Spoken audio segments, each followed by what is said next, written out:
Welcome to That Moto Show with DirtBikeTV's Jay Clark and producer Donnie Bales. Welcome to That Moto Show, number 3. Kind of like Tomac, right? All right. This is a tech-focused podcast, and we take your questions. So if you'd like to have your question answered, you just email me. And you can go to our contact and our links on our link tree or from our website, and you just email us. And that's the easiest way. I don't make you wait for the show. I'll usually email you back with an answer, and then we can bring those questions into here because other people will have those same questions. That's kind of what we've learned. So if you're listening to this on a podcast platform, we'll try to explain things that we're showing in photos as best we can. But on YouTube, you can see everything that we do, of course. So, Donnie. We've done 2 episodes so far. The response has been really good. I haven't had any hate, other than we did have a few little technical problems the second round, but we've got those ironed out. So tell me what you got going on. Well, listen, first I'm excited to be here. Actually, really excited to have Spencer here because I'm basically not that great at doing like 10 things at once. So having Spencer here does help, and he's super technically knowledgeable, so that's really helpful. So I'm happy about that. So we're going to have a technical you're going to have a co-producer for like 3 months or so. Easy. Yeah. I'm gonna actually call him the executive producer, so I can just be the like lower guy. It's totally fine with me as long as Spencer goes it. I'm with it. Yeah. Oh, so before we get going, I actually have a present for Spencer. Really, you and Spencer, but mainly for Spencer. Okay, what'd you get? Here we go. Okay, so I was vacationing, and I did find some of these amazing water bottles that Spencer uses. Nice. For fuel. Yes. These are smaller though. These are smaller. These are nice. They're grand. They're a little more expensive. They're a little bit branded, aren't they? They are branded. Were these in the hotel room? These were in the hotel room. How much were these? They're complimentary. They were complimentary. Okay. So it does say Grand Wailea on them. This would be at least $10 at like a cheaper resort, but you go to the nice resorts. I shouldn't say where I go, but I do. My wife does like Comfort. But anyways, I thought about you guys immediately. Those are perfect, and then people will stop complaining that we're using plastic to carry our fuel. Well, these are reusable. Yes. So the first time I saw these, are they aluminum? When we went on that Utah ride, and Spencer pulled these out with gas, and I'm like, man, these things are awesome. Where do you get them? And you got them locally at a gas station. Yeah. So then when I'm on vacation and I see these, I'm like, oh man, I got to bring these back. And then it makes me look super bougie because it says Grand Wailea on it. So the bars just turn the opposite direction on your bike by themselves right now. Yeah. So it's going to be, people are going to be wondering about the little, what little ugly dog turned the bars on that bike. Yeah, I have a pug. She is amazing, and Jay thinks she's ugly, but I don't. Well, no, and I do. I always say that you guys are going to get a fast ticket into heaven because you guys took care of pugs. Yeah, all right. Yeah, I had 3, and I have 1 left. Poor thing's by herself. But yeah. Okay, so we're glad to have Spencer here, and thanks for the presents. That's awesome. We will use it. We'll put them in our Moto backpack that we take to the trail riding. Yep. I actually have 2 more for you. I just brought out these 2. Nice. Okay, all right. So everybody's ready, excited. Supercross. When this show goes up, you'll be watching Supercross tonight. For those, and if you are watching this or listening to this after Supercross, hopefully it's been awesome. I can't see as how it's not going to be awesome. I would think, right, Donnie? Yeah, I'm so excited for Supercross for that one person to return. I'm really happy about that, and I'm happy about to see what this kid does. Well, unfortunately, he's not racing until East Coast. Yeah, I know, but I'm still excited about Supercross's running. But I'm still excited about this. Yeah, no, it should be really cool. I'm always looking forward to the beginning of the season, and it should be great. I am worried about a little bit of a run by Jet, but so we want to hopefully he can get some bad starts a little bit, just a tiny bit, and make it fun and interesting. And I think it should be awesome. So I actually entered. GL called me the other day for a pool. Yeah, they have a fantasy Supercross, and I'd never done it before. So he's like, "Hey, you want in?" I'm like, "Sure." So I'm gambling on it this year. Okay, very good. All right, so let's get right to it. We people don't come to hear us talk about silly stuff like this. They can hear that on other places. So we just want to answer your tech questions. Spencer's going to start us off with our first one, and we'll get going. All right, first one comes from a YouTube comment from D, saying, power washing is not necessary. This is one of the common maintenance mistakes. Water and moisture get into all kinds of pockets on the motorcycle, the wire harness, electrical connections, bearings, etc. You power wash the motorcycle, the water penetrates everywhere, and then you park the motorcycle for a period of time in a dark, unventilated place. A sure recipe for corrosion, rust, etc. unless you did something stupid and drove in a salty area like the beach. It's better to park a dirty and dry motorcycle than a clean and wet one.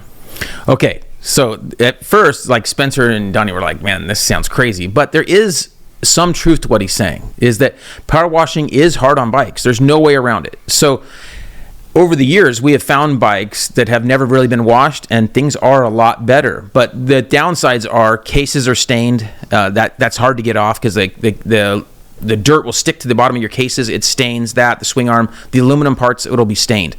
The other problem is you can't adequately work on your bike. You can't change your oil or inspect your clutch or bleed your brakes or anything with a dirty bike. That part's really difficult.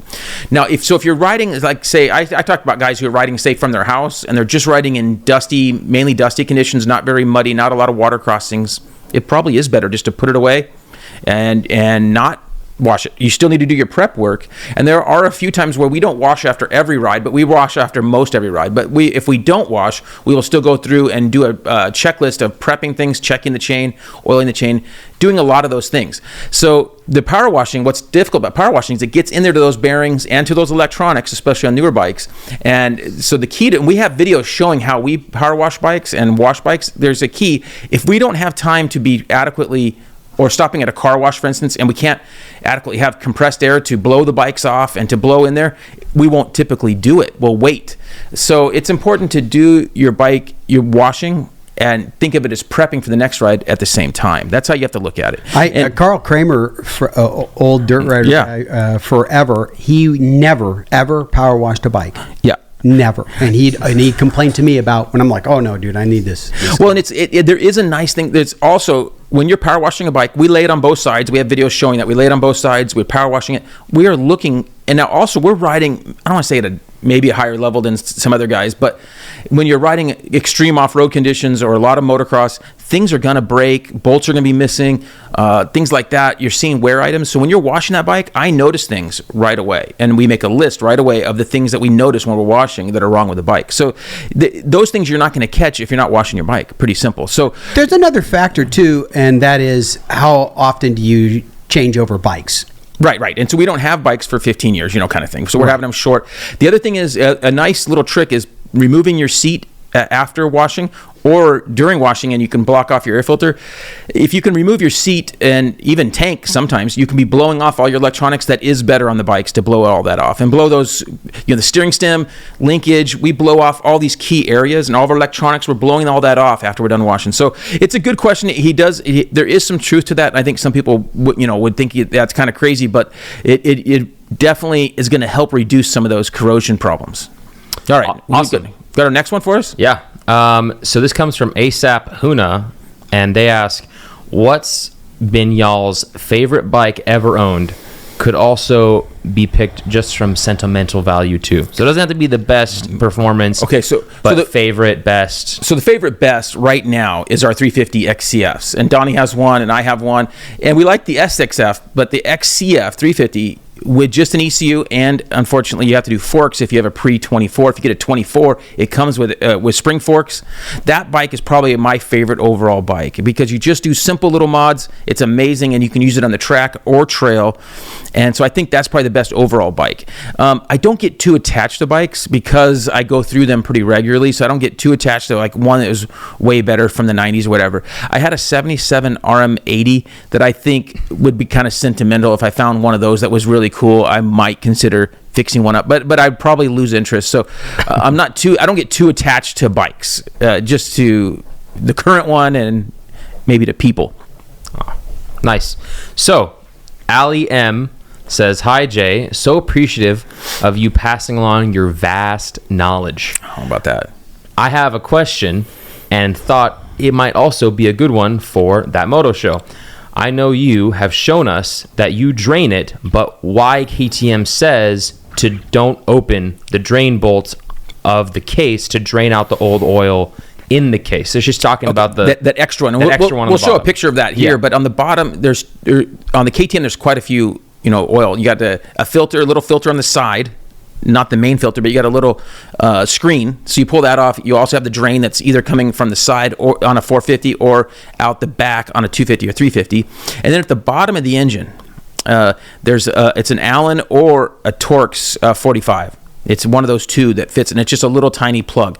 You're gonna when you pull that out, you can get 150 cc's of oil. So it's a substantial amount of oil that comes out. Now that area is the crank area, and I think KTM is paranoid that people are gonna let that drain out, and maybe the bike sits a long time, there's no oil in there. I think they're concerned about there being oil at the crank.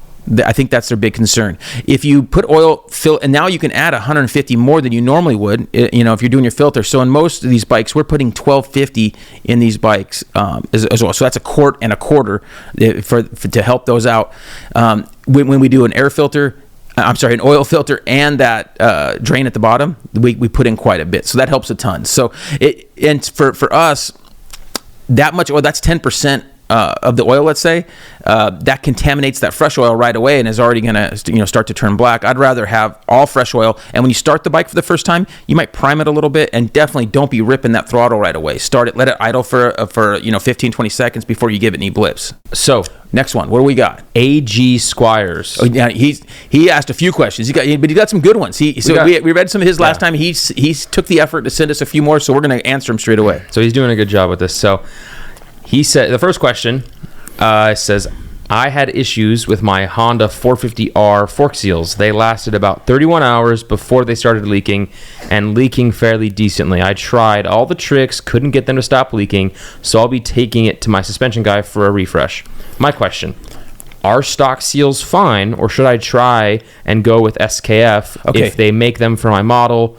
Wondering if they're better at keeping dirt and debris out. Do you have experience advice on how to get more hours out of fork seals? Okay, so first thing, that's a long one. Yeah, that's a long one, but it's a good one because fork seals suck when you go out and you're ready to go ride and it's blown. Now, so I'll go back. Let's go back to our bike washing one. If you're not washing your bike, this can happen more often. So if we don't wash a bike, we spray some W40 on the fork tubes and wipe them down. And so we get all the dirt off, because as soon as they get a cut in that seal, if they get a cut in there, the seals are done. So that's the first thing I would do, is keep your bike clean all the time. As far as the Band-Aid fixes of putting a wipe in there, it's tough. There's no really, once they start leaking, I very rarely have been able to fix them easily. There's no quick magic easy fix, unfortunately, for fork seals.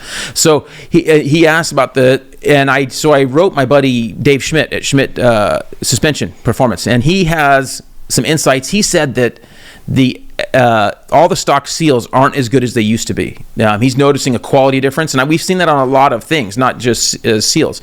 He's saying there's a quality difference. He does say the SKF, or hey, sponsor, what was that other one he mentioned? CSR? So yeah, CSR blue seals. They're blue. So blue seals, and the SKF green ones? Green ones are SKF. So those two, he said, were the best quality seals that he's had. And we honestly, knock on wood, don't have a ton of fork seal problems because we are washing our bikes straight away, not letting mud and dirt dry up on there. That's a big culprit of why you can get fork seals. Now, if you go ride in a mud race or something in muddy conditions, you have no choice but to keep riding, right? But we aren't usually in those kind of conditions a lot. Or you're trapped in mud and you have to get out. I have experience with this, as you guys have probably seen on Instagram from a while back, but yeah. For sure. All right, so what do we got next? Anonymous asks, I guess Anonymous. That's his name, his handle. Yeah. I thought that was kind of a cool handle, right? Would you rather attend a SoCal Supercross race, A1 or A2, or a SoCal motocross race? Which over the years have you found more fun, all things considered, racing, atmosphere, etc.? And as a bonus, which venue track is the best for viewing? Okay, so all that said, I prefer to go to neither. Listen, I've gone to don't tell that to fans because they're going to be upset. So I would say I'm jaded, but I've gone to a lot of races over the years, and about 15 years ago I just stopped. Now the only race that so as far as the Supercrosses, I much prefer to watch them on TV, and I don't got drunk guys yelling, "Hey, Weiss, go Jay!" And so that you can see the races better. It's just better. But I enjoy football, for instance, and I don't go to football games for the same reason. I like watching them on TV for the most part. So same kind of thing. I'm just that grumpy old guy who just prefers to watch it at home. As far as nationals go, I preferred when the national was at Glen Helen, and I would go to Glen Helen and watch a national, even on my own dime and everything, if the Nationals were at Glen Helen. So, I've been to a lot of races. Right. Like a lot of almost every motocross race. I mean, Kensworthy and Binghamton, everything. And honestly, Glen Helen is probably one of the best I've ever seen for spectating. And he asked about spectating, and I'm not going to be SoCal, but I will say you've been to Redbud. Yeah, I've been to Redbud. Redbud and Washougal. Millville's really good to watch. Millville. Those are some of the better ones to get around, but you can see like some of the Southwick's a great track, but you can't see a ton of it. You can see almost all of Millville except for the sand whoops. So if you can see the rest of the track, you can't see the sand whoops. So I like those tracks. I would, if it wasn't so difficult and far away, I would probably go to one of those. You make fun of me, but you know what? I actually liked going and seeing the bikes for the first race. I do get excited about seeing all the trick stuff there. I always get excited about seeing the bikes. Donnie's gonna have some photos for me to post from A1. Yeah. So, yep. All right. What else we got next, Spencer, from AG? So, well, that was AG's second question. Oh, okay. That was AG's second question. But Derek Breyer asks, "Hey Jay, I got a question about cleaning air filters with gas or kerosene. What are your thoughts on this? I've seen a few guys that use these, but I've always stuck to the Maxima cleaner. Also, I was curious about the Honda Overflow fuel line. If you could send me that part number, that would be awesome. Thank you." Okay. So first of all, that Honda fuel line, Overflow fuel line, is got those cool, so it's like a clear pink hose, overflow hose, and we have that part number, and we'll put it on the screen right now. And for those, and if you're listening to this and you can't see the screen, you go to our Google Drive doc, and you go to our Google Doc, and that doc is in our link tree, or you can go to our website and you can click right to it. In that doc is the part number, so that answers that. So you can just order it right from your Honda dealer. If you call your Honda dealer, they probably won't be able to find it for you, so it's easier just to get that part number and you can plug it in and order it from however you're going to get your Honda parts. As far as washing filters, we have some good videos on this that show this, and yes, we will typically use a solvent or a gas or a fuel to rough out the filter just quickly. And we use the Uni 2-stage filters, so usually we just dip it in there and just get the big dirt off in that one, and then use like your cleaner, either the Uni cleaner or that Maxima like you mentioned. We'll use those cleaners to then use the hot soapy water with that cleaner to wash off the rest, and then of course we blow them off and let them sit out in the sun, that whole thing, and make sure they're perfectly clean before we reuse them. Or we use a service called MX Filter Service in Southern California here. If you send them a few filters at a time, it's pretty cheap. It's a pretty good value, so we will do that sometimes as well if we don't want to get our hands dirty. I use J. Clark Filter Service. All right. Matt L. Hey Jay, I have approximately 35 hours on my 23 KTM 350 SXF. Last time I rode, it felt like the clutch wasn't engaging well. How do I tell if my clutch is slipping? Do you have a video that explains how to tell or test? We've done a couple little YouTube videos talking about this, but one of the when I read that question, the first thing I think of is that the hydraulic brake fluid in the master has not been bled. It's just old fluid, and at that amount of time, I'm going to assure you it's black. And most people do not flush out their brake fluid nearly enough. You should do it at least once a year, if not twice. And on the clutch fluid, it could be, you could almost do it quarterly. It depends on how often you're riding, but it really does get heated up, and it's a very small system. If you look at how big your master is, there's not a lot of fluid in there. So between that and the cable, that's all the fluid that's in there. It gets overheated, and so that's your biggest problem is there. You can then, I would do that first. If you're still experiencing some issues, then you'd pull your clutch cover off and inspect the clutch and see if there's any burnt plates. My guess is no, you don't have any burnt plates. It takes a lot to burn up KTM plates. My guess is you just need to bleed it, flush it with good fluid, and bleed it properly, which we have videos on in our Google Doc. You can get the link to those videos. Awesome. Tegan M asks, how do you guys get those swing arms so polished up?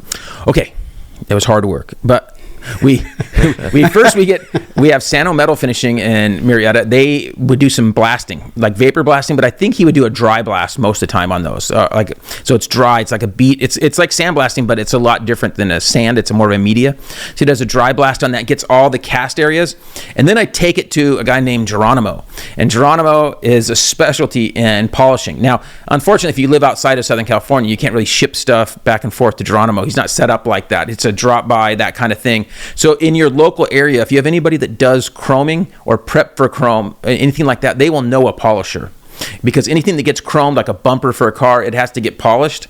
So ask any type that does chrome, and they can probably send you to a good polisher in your town, and you could take them your parts. It's really, we got some pictures here. You can see how amazing it looks when these things are buffed off. It's pretty amazing. So does Geronimo even have a phone? Because there's no way that guy's answering a phone. he actually keeps an AirPod in now. Oh, some type of he's got something in his ear because he does answer now when I call sometimes. So typically I just go by and he's there 8 to 5. So it's pretty easy. So all right. So we in pretty deep now? We're 20 minutes in right now. Oh, boy. All right. So let's go to our first product spotlight, right? So our first product spotlight today is from Fastco, which is Cole Townsend, who was from Southern California here, and they're in Utah now. He's got a kid racing. Hey, I used to live like literally a block from him in Long Beach. I mean, you got a story for everything. I know. Okay. So, but that's cool. So this is this torque wrench is like 25 years old range, and he just rebuilt it. You know, they went and respec'd it. And first time I put it in there, it feels all nice now. So the nice thing with these spoke wrenches, you can hear it click right here. It's set at 48 inch-pounds. So that tells you how strong my thumb is, first of all, right? Right. Okay. So what's nice about this is you don't mess up and over tighten. People go, well, I want to have an adjustable one. An adjustable one's just going to cause you problems. Stick with this setting that they have, and you're golden. You can use our code DBTV, and it saves you like 10% on these. It's a really high-end tool, and you can pick which bits you want, which size. And if you call them, they'll tell you what sizes you need for your bike. But that's what's so nice is you have different bits you can put in for each size. The KTM bikes for years are all the same size front and rear, which is nice. If you have those, if you have a Honda, there'll be different size front and rear, like 6.2 and 6.8. And so anyway, it's a great tool. They also have a really good pattern. We have videos showing you how to do that, how to tighten your spokes. We're tightening the spoke. We hold 2 and we go to the next one. So it's like 3 away. We do 3 laps on a rim. And you do it. It works perfect. So we've had really good luck with that. So check out Fast Company on the spoke wrench, torque spoke wrench. So I've had a lot of guys ask about that torque spec and where it came from, and they worked with the guys at Honda back then and came up with that. And they've done some adjustments over the years, but it works really well on the small bikes, big bikes, and so forth. So that's what we like. So what do we got next? Don, you got something? Yep. All right. David H. Is it true that VP T4 should be stored in the can and not in a plastic jug? Okay, well, the answer is any fuel should be stored in a metal can, ideally. Any fuel.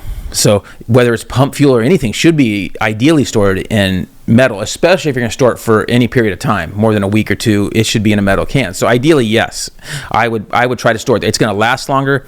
You're not going to get any of the contaminants from the plastic, and it's going to keep its umph, right? So yeah, you definitely want to store it in metal if you can. It's not critical, and we don't do it. We try to have it in the metal can, and we transfer it to a plastic can before we go ride. So it's usually not in there longer than a week or so in the plastic. And obviously it's in plastic in your bike when you're leaving it with a half a tank in there, and it sits for a couple weeks. So, but it's best to try to keep it in metal as long as you can. Yep. So Josh B asks, hey, I was wondering what the part number on the Milwaukee screw gun you use is. I looked through all your videos, just couldn't find it to make sure I buy the right one. Thanks. Okay. So what I found on that I learned about this from Jamie at Twisted, and Donnie was with me. Really cool tool, and I bought the bits from Harbor Freight for it, the 8 and 10 and 12, little bits that go in it, and we'll have some pictures of it right here. Oh, Donnie got one too? Yeah. Good job. You can't be better than me. So I found it on Amazon, and so if you go to our Google, you sent me the link. Yes, good job. So if you go to our Google Doc, we have it right in there, right? Yeah, Spence? it's on there. So I have the Amazon links, and so you can just click on those, and you can buy it from wherever you want. But I have 3 different links for the charger, the batteries, and the unit itself, and it was way cheaper than buying a whole kit. Mm-hmm. So it wasn't too bad. I think it was like $150 max, I think, with everything, maybe less. Yep. Okay. All right. Ryan T. You've posted about this a ton, but I can't seem to find it. What's the part number for the Honda carb hose you use when refurbishing an old bike? Hey, that's ditto, right? Yes, ditto. So we already answered that. Same one. Yeah, He wants that overflow hose, and that part number is right here on the screen. And then you can go to our Google Doc and see it. If you're listening to this, just go to our Google Doc later, right from our website or Linktree, and you can get that in part number. So we get that question a lot. Yep. Maybe I should memorize that part You number. should, yeah. Okay. It's only like 11 digits long. You've definitely got that. Right. Adul says, "Hello, Jay. It's a pleasure to me." Yes. Recently, I bought a KTM 350 XCF, and I did some upgrades. Full system, Acropovic, Recluse, torque, Helio, impeller, all this stuff. Yeah. So he's trying to get the right ECU. The Get ECU looks very impressive, and you can also tune by the phone. And he's talking. The Vortex has many good reviews. If you can please guide me on what Vortex, I will appreciate it. Okay, so on those, I like to. We obviously, everybody knows I mentioned Jamie at Twisted a couple times a show or whatever. But the reason is he doesn't sell just a regular Vortex. All of his maps within that Vortex that you ask for, and you tell him what you're going to be riding, you tell him what fuel you're going to be using. All those maps have been dyno tested, and I can attest to that. They're not just guessed. We go into his shop regularly, and he's always on the dyno, and he has settings, and sometimes he'll have newer updated settings for your unit, so he stands behind it really good. I would suggest the Vortex. Some people like to get caught up in shiny things, like I can adjust my bike with my phone, but I can tell you there's one thing that I don't like doing when I go riding, and that's working on my bike. I like working on my bike in the shop, right? That's fine. But when you're out riding and everybody's waiting for you, or you're in between, we typically don't like working on bikes at the track. It's not that fun. I think working on bikes at the shop is fun. You call that selfish? Yes. Like, I want to ride. I come out here to ride. I didn't come out here to work on bikes. And the track's just getting worse and worse as you're working on it. It's going in your head. It's getting later. You're thinking of all the things you have to do. You're going to go wash that bike and ruin it with the power washer. You're thinking about all that stuff, right? And you got to be done by 5 because your wife wants you to do this or that. So who wants to work on bikes at the track? And if you have the good settings from Jamie at Twisted on that ECU, you don't have to adjust anything. Rarely do we ever even go adjust a clicker. It's so dang good between the 2 maps that are on the switch. That's all you ever need typically. And it really becomes 3 with that traction control map. So on the trail riding, sometimes I'll back her down to the slower map and traction control to get us in there, and it's amazing. All right. Jamie F.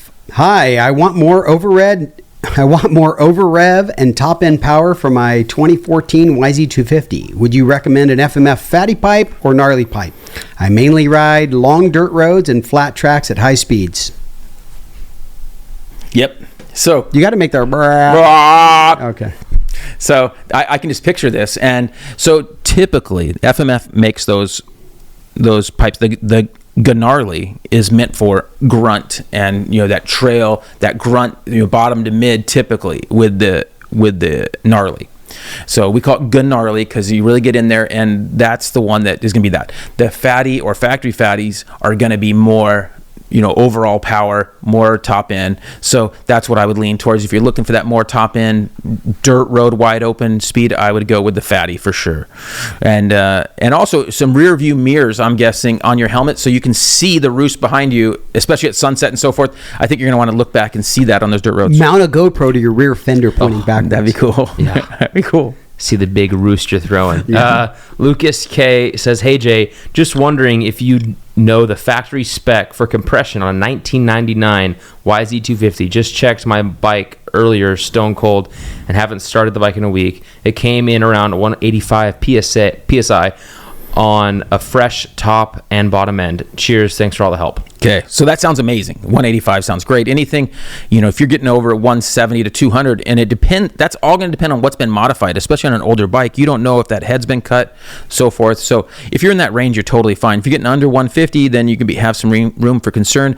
I do recommend, with 2-strokes, having a compression gauge. We have a good one. I'll have a picture of that right here. The Snap-on one's over 20 years old, and you can do that. Now on 4-strokes, I get a lot of guys ask about compression, and they check compression, but you can't really check compression on a 4-stroke. The way you check if a motor's worn on a 4-stroke is a leak down test, and that's a lot more involved. And I'm going to try to do a video on that in the future with Jamie once things calm down in Supercross here. I'll try to do a video showing how to do a leak down test, and that tells you what the percentage of leak down is in the motor, and if it's time to look at rebuilding it. And that's coming from the valves, from the piston rings, those types of things where there's some blow by and it's leaking. For right now, we do have a video on our Google Doc when we did leak down on a 350 with David. So, oh, cool. Yeah, so it's on the Google Doc. Just type in. And that one was like 3% or something, right? It was like barely anything. Yeah, We still rebuilt it anyways. But, there's a video on our Instagram of us doing it. We should do a nice one with Jamie and YouTube so that you I forgot guys, we had that one. So that's on our Google Doc. Spencer's reminding me how great that thing is. Because you know who puts all those links in the Google Doc? Not me. No. Spencer. Yeah. So he puts them all in there, and he's complaining that it's too big, but It's quite long. It just keeps growing because we have good info there, and like so 20 pages. You have to take your time to go through there, but it's broken into categories on there, so hopefully that helps find them. All right, what do we got next? Boy, he has a full team of people. Yeah, he doing does. things. Yeah. Tom Sawyer. Tom Sawyer. Oh, man. David from Australia. I love your content. I can now change tires easily thanks to your videos. That's cool. Can I ask you why you prefer tubes versus tubeless versus Moose? I was considering changing to tubeless for more traction in hard off-road situations. Thanks. Okay, so and nothing against the tubeless guys. One of the downsides of the tubeless is when it does get a puncture, it becomes a hole, and the guys have to put plugs in their tires, put plugs in slime. It becomes a huge mess, and so it's just, to me, it's not really worth that. Also, most of the tires weren't designed to run at 2 and 3 and 4 psi like these guys are running in these tubeless bikes, and they think that that's really good. It doesn't handle like it should. The tires weren't intended to be like that, and the bike wasn't intended to be like that way. So we like to run good heavy duty tubes. We'll even double tube them and run them all powdered. If you're not racing, that's a great choice. And if you're not in really remote areas, that's a great choice. We get about one flat a year. And it's knock on wood. How long has it been, Spence? Gosh, over a year since we got in a flat between the two of us. You did the Green River last fall. There was somebody else that got a flat recently with me, but they weren't a part of our thing. And I know they had a thin tube. Okay. So not with us. You're right. So with just a regular heavy duty tube or double tubed, we get very few flats. Now, it's funny how you're upset. Like, he had a thin tube. You had to mention.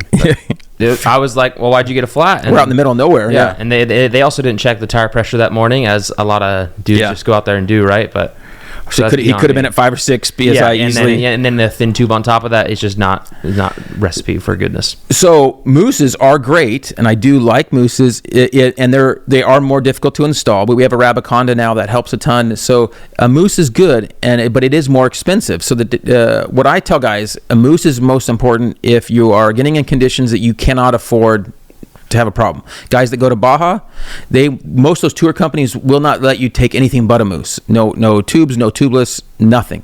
Just a Moose, because they want it. They don't want to have any problems. So, and you're very remote. They don't want to be dealing with flats out there. So I get that. If you're racing and can't afford, like racing a desert race, you can't afford a DNF, you can do Mousses there. So what causes the flats the most? Is it pinching the side? Pinch flats. Pinch flats. So pinch flats would be the most common. And then does ripping the valve stem, is that? That doesn't happen too often. If you're in Baja, I know some guys. Yeah, But besides like that, a puncture, what is it's a pinch flat. Pinch flats. And Spencer knows exactly where he got his. We were riding through there a couple months ago, and he goes, "Hey, this is right where we got that flat." You were with us. Yeah. He mentioned it when we were talking on the Cardos. Yeah. There's this little ATV wide trail, really fun, fast, and he jumped down, and you can see where there's exposed rock. I came over it and missed it, and he goes, "That's where I hit the tire." So you can, when you're trail riding especially, you can pay attention and avoid straight edge rocks or really rough straight edges. Yep. So Kevin H asks, this is prefaced with, he has a 2017 KTM 350 SXF.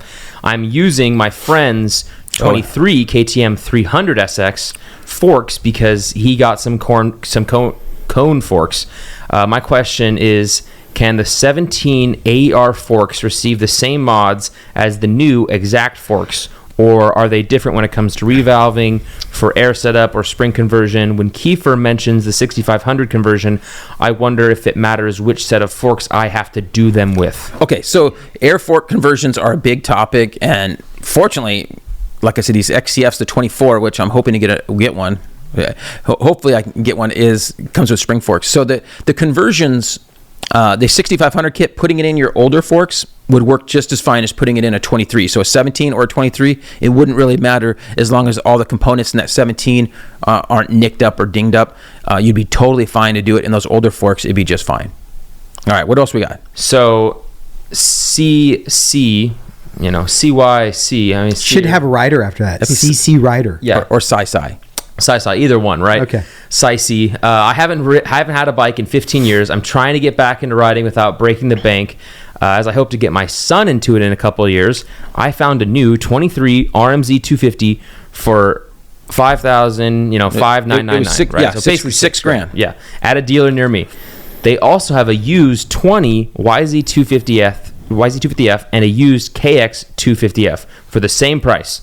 I'm not sure how many hours are on the two used bikes. I have heard the Suzuki will get a pretty stiff suspension like stock.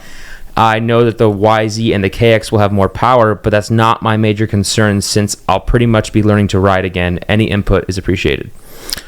Okay, so on that question, I would have to say for $6,000, if I had a choice, if that was what I was looking at, I would probably choose the brand new Suzuki. It's a good bike for a kid and beginner, and you could back off the clickers and you could reduce the sag to get rid of some of that. The front forks are a bit stiff, but I think you could click it out and make it rideable, and you'd have something that's good and reliable. We've put tons of hours on that bike over the last couple of years and no problems at all. I mean, really hard abuse. The older version that got updated like in 18 or 19 and in that range, and the older one did have some more durability issues. This one has had zero. It's really strong, and maybe because it is so heavy with the parts, they don't have any problem with parts. So Jeff asks, any reason I shouldn't double tube my front tire? Not at all. So if you're double tubing the rear and you have a thin front that you want to sacrifice and cut open to double tube the front, no problem at all, especially for trail riding. It does add some weight. We typically don't do it for motocross because it's just adding more weight, and we get very few front flats ever. All right, what's next, Donnie? Niall from Ireland. Hi, mate. How are things? I'm heading over to the U.S. to visit some friends and go to A2. I also plan on hopefully to ride, if possible. Is there anywhere I can rent bikes? Thanks. Okay, so I get this question a lot. Now, as far as motocross bikes, there is a good guy, Luke Santos, Factory MX Vacations is his handle and all that. And I hooked this guy up with him, and I think he got all set for that race. And there's another guy coming in this weekend from somewhere as well. Italy. Yeah. Italy. He's coming in. We're going to ride with him Saturday. And we're meeting at Glen Helen and with a few other guys. So he's actually meeting out there, and we're going to be there. Spencer and I are going to go. So that's pretty cool. So you can rent motocross bikes. I haven't found a really good setup on trail bikes, and I'll work on that a little bit, see if I can find somebody. But in California, in Southern California, I get guys hit me up and they want to come trail ride, and then they're hitting me up and they're asking about, June through August and September, and I'm like, dude, we don't trail ride in California in those months. Like we go to mountains, we go up to Utah, Colorado, Idaho, we go to those places. There's no desert riding for us anyway. Now there are people that do it. We don't. We're fair weathered friends. We're getting out to the track early while it's wet and cool. So anyway, that's a great help on the motocross ones, and we get a lot of guys coming over from Europe and other places that want to ride, and that's a great place to do it. Justin T is asking, hey Jay, I'm looking for a new bike and can't decide between the Yamaha YZ250FX or the KTM 250 XCFW. I mainly ride single track, enduro, and GNCC hair scrambles. I'm coming from a KTM 300 XCW and wanted to get into the four-stroke market. Okay, so my answer is don't buy either. Because on the small four strokes, we have found there's very few people that are happy with the small four strokes, whether it's KTM or Yamaha, off-road on the trail. We've tried it, and they're just not great. If you're riding just motocross or, say, GP races, I'd be fine with it, that kind of stuff. But if you're getting into the woods and serious trail riding, you're just not going to have that snap. So I say you go to a 350 four-stroke, or you go to that 300 two-stroke. Those are your two best options for trail riding, in my opinion. And racing and that stuff is that 300 that you had, or a 350. Wouldn't you agree, Spence? I would agree. Absolutely. Yeah. Because with that 250F, when we come up to something and it comes out of the blue and you want to just pop over, and I don't have great skills on that stuff, but I want to be able to just lift the front wheel a tiny bit. That 250F just doesn't have it, where the 350 or the 300 will. So that's why I choose that. Yep. All right. Next one. Nice. That was it. That's it. Aren't you going to do your product? Oh, yeah. Product spotlight then is this rim. Okay, this isn't a brand new rim. This rim is from 1973. This is for my Husky build. This is an Akron rim, a stock rim that's 50 years old. Okay, this has been polished by Geronimo. Yep, he polished this thing up. It looks like brand new. This thing looked terrible to begin with. I don't have any before photos, but you got the idea.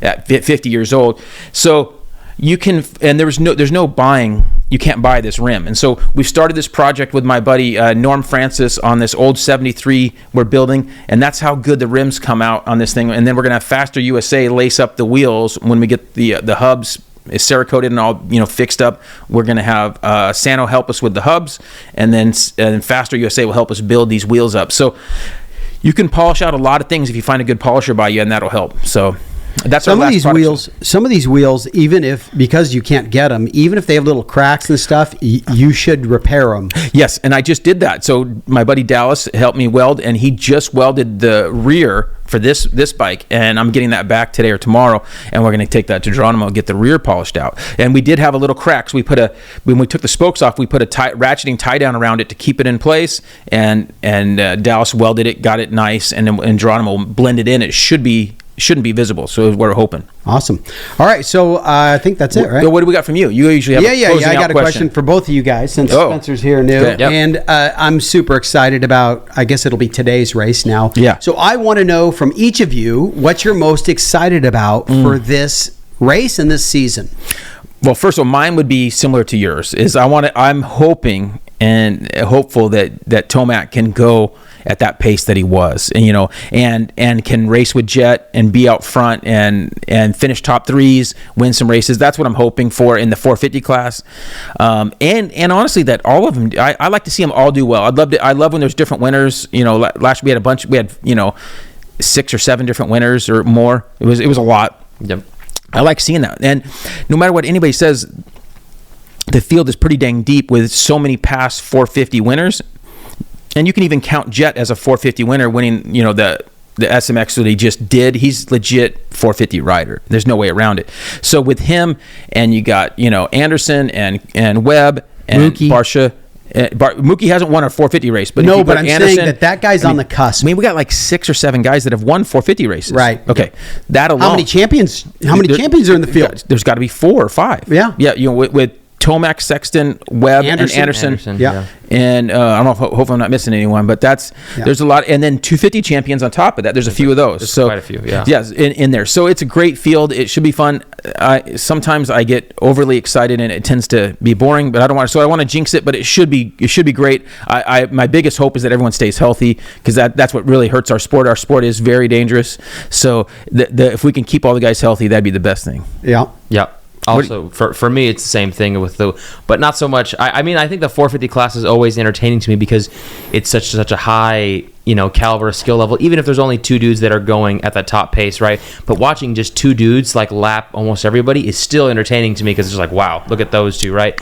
But also for the 250 class, a lot of times I remember going, I think it was like 2 years ago, going to the Salt Lake round, and I think it was at the end of COVID or whatever. But the Salt Lake round, like, everybody who was in the LCQ made it because of how few 250 riders there were. And it was kind of like, oh wow, like if I had just ridden the track, me who's never raced Supercross could have made it to a main event, which is like, that's so silly, right? But it's just like, I want the 250 class to stay, for East and West, to stay competitive the entire time, because sometimes we just don't see that, right? So yeah, so hopefully it does. So that's it. We have one new segment for episode 3. We are going to show you a CD each week. An actual CD. Now, a lot of people don't know what these are, but they go in your disc player, and hopefully you have a disc player still. We found out that most of these work in your Blu-ray player as well. Yeah, they'll work on almost any game console. Game console as well. So that's good to know. This is from 1985 Dokken, and don't get confused by the girly clothes. That's still rocking. And so this is one of the best CDs from 1985. Just a great CD, and we would listen to music as a CD all in a row, and it just has a better flow to it when you listen to a whole album, as they say. And so that'll be our spotlight for today, is Dokken, Under Lock and Key. And my favorite songs on here is It's Not Love, Unchain the Night, In My Dreams, Don't Lie to Me. Oh, gosh, I mean, it's almost every one. I liked when you listen to a CD so long that you always knew which song was next. It happens all the time when I'm driving around and a song ends, and I'll tell Spencer what the next song would have been. Or could if we're on the radio, usually, if we're just listening to the radio, I go, hey, the next song is boom. After that, yeah. And I go, because I'm ready to start singing the next song. So nowadays, no one gets that, because you don't listen to an album in its entirety very often. And it would be on play. If I had a new album, it would be on play for a week or 3, nonstop. So every time you hopped in, you picked up at that same song, whether it was the tape deck or the CD, it would just pick up and you were just listening to it nonstop. So anyway, that's a great one for you guys that don't understand good music. And I get a lot of guys asking about our playlists and stuff. I did just get a Spotify, so I'm going to try to create a list on Spotify for everybody that wants some real music. So I wish we could play music on here. I'm going to write Dokken and Tesla and ask them if we can play the music. Yeah, we need to get some good music. So hope you guys enjoy. Don't forget to like, comment, subscribe, and all that cool stuff. And hopefully we'll see you out in the track or trail soon. We work with some great companies, and here's a list of those right now. Dunlop motorcycle tires, Wiseco piston, Vinco air shocks and dirt bike parts, FMF exhaust, Decal Works graphics, Pro X racing parts, Recluse clutch revolution, Motion Pro specialty motorcycle tools, Works Connection, Uni filter, Klotz oil, Cometic gasket, MX plastics, JE pistons, Cardo systems, ODI bars and grips.